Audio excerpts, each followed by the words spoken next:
What's up, guys? Welcome to Daily Dose of Reddit. This is your host, Zach, and today's subreddit is r/MaliciousComplaince.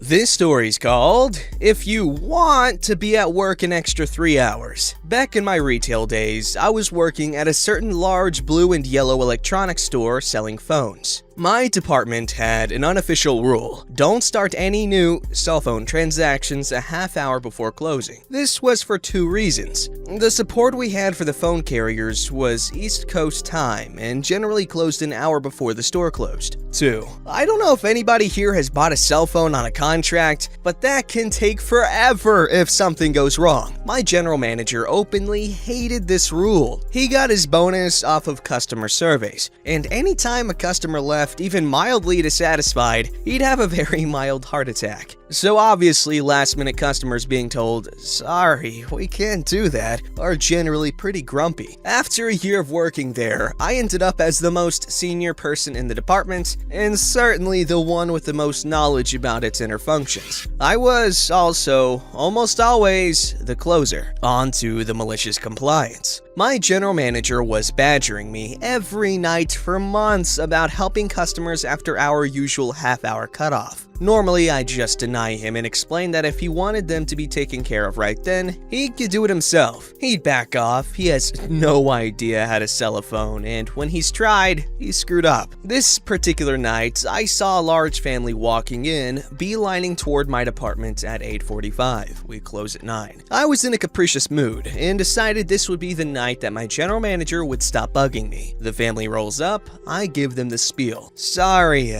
we can't do any activations after 8:30, blah blah blah." They look sad and start to head back out, and right on cue, my general manager walks up to them, chats for a bit, then starts heading to me for my nightly, "Oh, come on, can't you help them? I know it's late." You know what, general manager? I'll take care of them. You're closing up the doors, right? It might run a little late. "Yep, I'm closing the store tonight." Perfect. I chatted with this particular family the other day. They didn't speak English that well. They were porting in from like 3 different prepaid carriers, and the company they were trying to open an account for is known for being the worst. So I start the transaction. By 9:30 p.m., there's major problems. 2 of the ports aren't going through because I was given the wrong info for the port. Everything's going to crap. I look at my manager, I smile, he smiles back. He doesn't know how bad everything's going. Around 10 p.m., he's checking his watch. He's getting antsy. It's just me, him, and the customers in the store. At 10:30, he asks me how much longer I'm gonna be. I answer, "Oh no," and explain everything that's going wrong. He asks if I can call that company's account support. Ha! They closed 3 hours ago. 11 p.m. rolls around. He's just sitting on a counter across the store, alternating between dicking around on his phone and staring at me. 11:30 rolls by. He looks visibly upset. Keep in mind, this is a man with the same personality as drywall. Seeing any emotion on his face is rare. We hit midnight. I've somehow fixed one of the port errors. Most everything else is still screwed beyond my abilities without calling the carrier. "Hey, yo, P, is this gonna be too much longer? Maybe we should call it a night?" Yeah, to be entirely honest, there's nothing I could have done for them as soon as things started going wrong. I've spent the last 2 hours fixing problems I have no business even attempting to fix, and somehow I've made some minute progress. However, I know customer satisfaction is important to you, and I'm willing to stay the 5 more hours I'd need to get this even kind of working for them. "Okay, tell them to come back tomorrow and we'll finish up." By the way, we haven't been able to finalize the purchase for the phones, so they can't take the new ones. And the ports that did work means that their old phones don't work, so you're gonna have to tell them their phones aren't gonna work tonight. Oh. Sure wish there was some way we could have avoided starting a process like this with no possibility for support from the carrier. They could have made quick work of this. I forgot to throw in the ending. It's pretty generic, so apologies in advance. The general manager never questioned me about the half-hour rule from that point on, and made a point of coming to me whenever cell cell phone carrier questions were brought up, which was honestly a long time coming because I trained my department manager, assistant manager, and 9 associates how to do the cell phone stuff before I left. Shortly after that, he'd also stopped trying to help in our section by taking customers there and trying to do our jobs when we weren't looking. I swear I had to kick him out of our section for months before he finally realized he was out of his depth with the cellular crap. Holy crap, I'm sweaty. This has nothing to do with the weather this time. It's actually kind of cold. It's actually just really hot in my closet right now. Anyways, this is a pretty good story. At least the manager learned his lesson. But this is a pretty funny story. I appreciate it. This story's called, Okay, buddy, we're gonna do exactly what you want. Sorry, bit of a long one. My friend and I were walking our dogs through a huge off-leash park in our town that's kind of wildernessy with crisscrossing streams and several bridges. We walked to the bridge that leads out of the park, then turned around and head back in. Our dogs were running around playing with each other, and there was a man and woman coming towards us with 2 adult dogs and a puppy. The puppy was on leash, but the woman let him off as they approached us. This puppy loved our 2 dogs and wanted to play, so we stood still for a bit, as did the other 2 people, and then my friend and I started to walk away. The puppy stayed with our dogs, so we kept glancing over our shoulders to make sure we didn't get too far from his person. Clearly, we were the only ones concerned about that though, because the other 2 people just walked away in the opposite direction, without a glance back or a call or anything. My friend and I stopped walking, again to make sure not to increase the distance, but they never looked back. It's really wooded here, so it was tough to see them, but eventually we could see they were standing on the bridge out of the park. So we turned back and walked towards them to bring their dog back. We could see they were standing about a quarter of the way along the bridge talking to some other people. So my friend called out, "Hey, can you call your dog?" several times, but they ignored her. We ended up walking all the way to the bridge to get their dog back to them, where my friend told them to put it back on leash so it wouldn't follow us. But they still ignored her and kept talking. We gave up and turned around and walked away again. And no surprise, the puppy followed us again. And we got too far away for comfort again, so turned back a second time and called to these people to get their dog. This time, the guy yelled at us, "Quit worrying about it and walk your dogs. We'll figure it out." I mean, it should have been clear to them at this point that their puppy was nowhere near them and following us, and that we doubled back twice to try and return it, but he told us off for trying to help, so we just said, "Okay, buddy, you bet," and went back to our walk. I mean, if I'm being totally honest, we might have, say, doubled our original walking pace, but, still doing what we were told. Once we'd gotten out of sight, I guess these stellar pet owners started to worry a bit, because the guy actually started to call the puppy, but that didn't work, and we were still walking. Eventually, we were far enough away and out of sight that the guy started walk running in our direction, still calling the puppy, which was still playing with our dogs and totally ignoring him. And we were still power walking away, just not worrying about it, just like he told us. A couple of extra details. This guy was in no kind of shape, and the ground was covered in fresh snow, so super slippery and hard to run in. So now he's trying to run to catch up, still calling the puppy, and we can hear some pretty labored breathing. Unfortunately for him, my friend and I have now reached the steep uphill portion of the dog park, and we're not slowing down. Puppy is still having a blast with our dogs. Now the guy is shouting various reasons that this is not his fault. Like that it's not his dog and he's just trying to catch it for his friend, or that he didn't hear us before, to which we call back, "Okay," and keep walking away because we're unclear on how any of that would be relevant, given that he shouted at us to quit worrying and walk our dogs. Now he's almost caught up, but he's wheezing and panting and red in the face and trying to catch a super hyper puppy that's running full tilt around us and having no difficulty dodging him, and we're still walking. But eventually we decided we weren't enjoying having a wheezing, shouting, panting shadow, also some concern that he was about to have a heart attack, so I scooped up the puppy and handed it to him. To be fair to him, he was quite grateful at that point, which is fair since we were only doing exactly what he told us to. Oh yeah, you definitely want to keep a close eye on puppies. Now, I'm no dog expert, but I'm pretty sure are puppies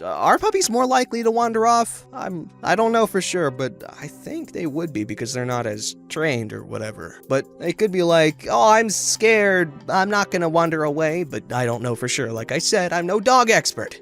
Alrighty, my glorious audience, this story is called Woman Calls 911 on a Movie. I'm kinda hyper. In 2013, back when I was working at a movie theater in my town, in like a rich, uppy area, right after Wolf of Wall Street came out, amazing movie, it caused problems. Now, working at a movie theater, you can usually just tell after a while what people know what they want and people who think they know what they want but have no idea what they're getting into. After a lot of refunds for Wolf of Wall Street because of a scene, Leo did an illegal white powder off of an illegal woman's butt, we were told to warn people exactly what they were getting into, because we were getting a crap load of refunds every showing and we were too busy to not keep them waiting a while, so it was my job. So cue our little old lady, we will call Agnes. Agnes was a little old lady who was a short but large woman with a very short pixie cut. She wore activewear leggings, an over-large shirt, and a fanny pack. Okay. She waddled over to my ticket booth, fishing money out of her fanny pack. "One ticket to Wolf of Wall Street," Agnes stated before yelling loudly. "Senior?"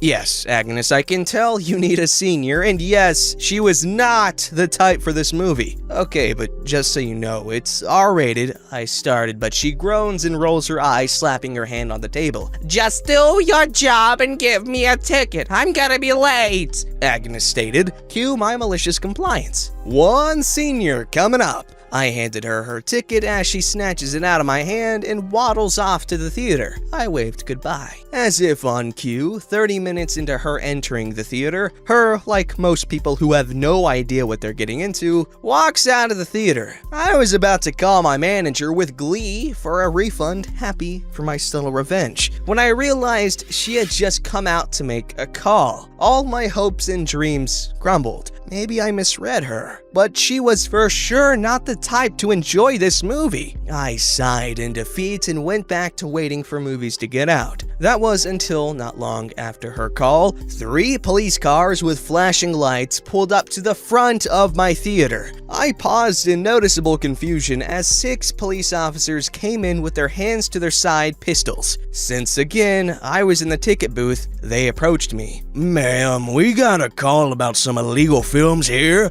the police officer, we will call Robert, stated.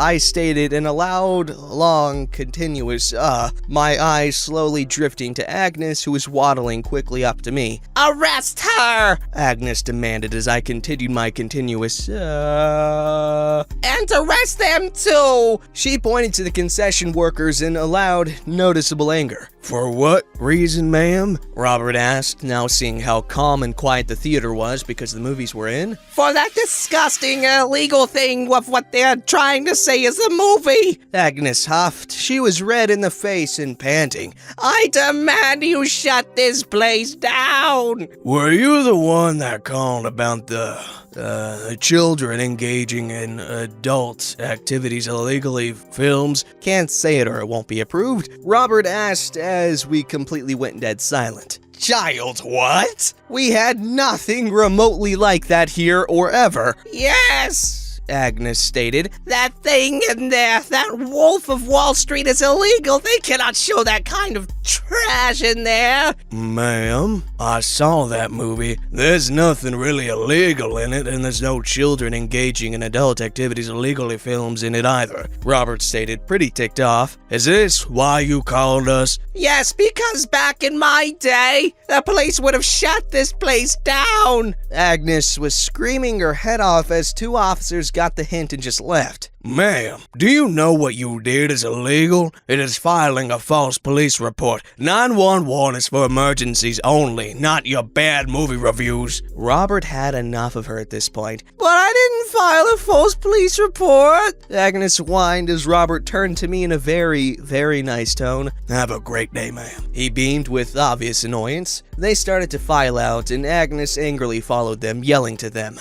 Right when Robert was about to exit the door, Agnes grabbed grabbed the push bar for the door and yanked it back to keep the door closed to not let him leave, hitting Robert with the door. Yes, if you're wondering, that does count as assaulting an officer. Last I saw, Agnes was escorted to the police cruiser with shiny new arm bracelets. Though I'm not sure what happened to her, but I never saw Agnes again. I did see Robert though. He got a free movie on me, but it was busy and I couldn't talk to him to see what happened with our dear old friend. But I can tell it was just amazing things. First off, Wolf of Wall Street, that's such a good movie. Incredibly vulgar in many ways, but Margot Robbie. Margot Robbie. But wow, calling the police on a movie? What? Oh, how many kinds of stupid do you gotta be to ignore the person's warning and then, oh my god, man. I hate when people waste police resources, man, because that's taxpayers that gotta pay for it. Taxpayers. Don't forget to like, subscribe, and hit that bell to never miss an episode.